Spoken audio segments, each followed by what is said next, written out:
Halo teman-teman, Assalamualaikum warahmatullahi wabarakatuh. Baiklah, di sini saya akan membahas tentang perbedaan dan perubahan kurikulum 1947 sampai kurikulum merdeka.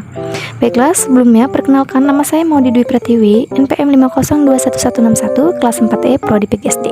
Berikut perkembangan kurikulum yang ada di Indonesia terdiri dari 1947, 1952, 1964, 1968, 1975, 1984, 1994, 2004, 2006, 2013, dan juga kurikulum merdeka. Berikut penjelasannya. Di sini ada kurikulum 1947. Kurikulum ini juga disebut dengan rencana pelajaran 1947, namun baru dilaksanakan pada tahun 1950. Karena kurikulum ini lahir di kala Indonesia baru merdeka, maka pendidikan yang diajarkan lebih menekankan pada pembentukan karakter manusia Indonesia merdeka, berdaulat, dan sejajar dengan bangsa lain di muka bumi ini. Fokus rencana pelajaran 1947 tidak menekankan pendidikan pikiran, melainkan hanya pendidikan watak, kesadaran bernegara dan bermasyarakat. Kurikulum 1952. Kehadiran kurikulum ini merupakan penyempurnaan kurikulum sebelumnya dengan merinci setiap mata pelajaran sehingga dinamakan rencana pelajaran terurai 1952. Kurikulum ini sudah mengarahkan pada suatu sistem pendidikan Indonesia, seperti setiap pelajaran dihubungkan dengan kehidupan sehari-hari. Silabus mata pelajaran menunjukkan secara jelas bahwa seorang guru hanya mengajar satu mata pelajaran. Kurikulum 1964. Pemerintah kembali menyempurnakan sistem kurikulum pada 1964 yang dinamakan Rencana Pendidikan 1964. Kurikulum ini bercirikan bahwa pemerintah mempunyai keinginan agar rakyat mendapat pengetahuan akademik untuk pembekalan pada jenjang SD, sehingga pembelajaran dipusatkan pada program Pancawardhana, yaitu pengembangan moral, kecerdasan, emosional atau artistik, keprigelan atau keterampilan, dan jasmani. Kurikulum 1968. Sifat politis melekat era pada awal munculnya kurikulum 1968, mengganti kurikulum 1964 yang dicitrakan sebagai hasil dari pemerintah Orde Lama. Jika dilihat dari aspek tujuannya, upaya untuk meningkatkan rasa cinta tanah air, kuat dan sehat jasmani, mempertinggi kecerdasan dan keterampilan jasmani, moral, budi pekerti, dan keyakinan beragama lebih ditekankan pada kurikulum 1968. Kurikulum 1968 merupakan perwujudan dari perubahan orientasi pada pelaksanaan UUD 1945 secara murni. Kurikulum 1975. Pemerintahan kemudian menyempurnakan kurikulum 1968 pada tahun 1975. Kurikulum ini menekankan pendidikan lebih efektif dan efisien. Kurikulum ini lahir karena pengaruh konsep di bidang manajemen MBO, manajemen by objective. Metode, materi, dan tujuan pengajaran dirinci dalam prosedur pengembangan sistem instruksional atau disebut PPSI, dikenal dengan istilah satuan pelajaran, yaitu rencana pelajaran setiap satuan bahasa. Kurikulum 1984. Kurikulum ini mengusung pendekatan proses keahlian. Meski mengutamakan pendekatan proses, tapi faktor tujuan tetap penting.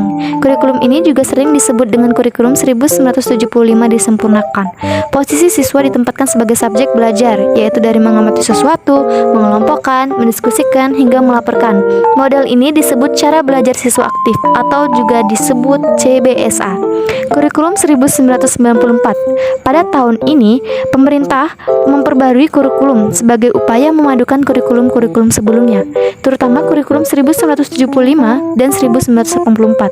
Namun, perpaduan antara tujuan dan proses nampaknya belum berhasil. Akibatnya banyak kritik berdatangan, disebabkan oleh beban belajar siswa dinilai terlalu berat, dari muatan nasional sampai muatan lokal, seperti bahasa daerah, kesenian, keterampilan daerah, dan lain-lain. Kurikulum 2004. Pada tahun 2004, diluncurkan kurikulum berbasis kompetensi, atau disingkat KBK, sebagai pengganti kurikulum 1994, suatu program pendidikan berbasis kompetensi yang harus mengandung 3 unsur pokok, yaitu pemilihan kompetensi sesuai spesifikasi, indikator-indikator evaluasi untuk menentukan keberhasilan pencapaian kompetensi, dan pengembangan pembelajaran. Kurikulum 2006. Pada kurikulum 2006, pemerintah pusat menetapkan standar kompetensi dan kompetensi dasar. Guru dituntut mampu mengembangkan sendiri silabus dan penilaian sesuai kondisi sekolah dan daerahnya. Hasil pengembangan dari semua mata pelajaran dihimpun menjadi sebuah perangkat.